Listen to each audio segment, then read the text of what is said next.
Howdy. Fact number one, transgender is not a disease. This is not my opinion. This is facts from the World Health Organization and the American Psychologists Association. Just like gay people don't have a disease. Fact number two, rich kids stay rich, poor kids stay poor. It's not true. Out of 1,800 billionaires in the world, 12 of them are black. Where you come from, where you grow up, how much your parents earn, whether your parents were married plays a major role in determining where you is there a question mark at the end? Fact number three, I would just like to remind you that hate speech is not free speech. Yes, it is. And my question is, since facts don't care about your feelings, why did you use false facts? Okay, so none of the facts that I used are false. First of all, yes.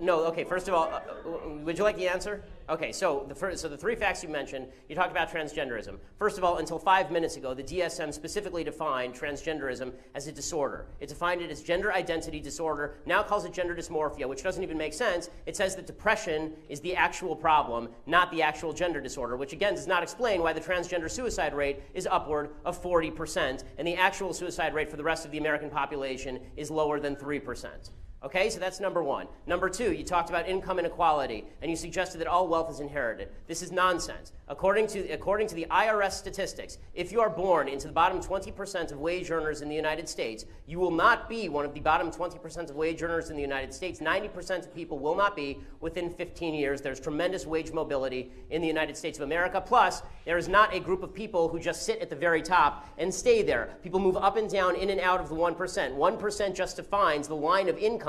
It doesn't define the people who are in that 1% of income. I've been in the 1%. I've been out of the 1%. It will happen to lots of people. People who are older tend to be more likely to be in the 1%. They weren't once in the 1%. What happened? Okay, so that's number two. Number three, you say hate speech is not free speech. It depends how you define hate speech. The only speech that is not free speech is speech that overtly defends or pushes violence. Specifically, speech that is generating violence, right? That's the only type of speech that's not hate speech. If I say things you don't like, that's not hate speech. And if you think that it is hate speech, you're a fascist. End of story.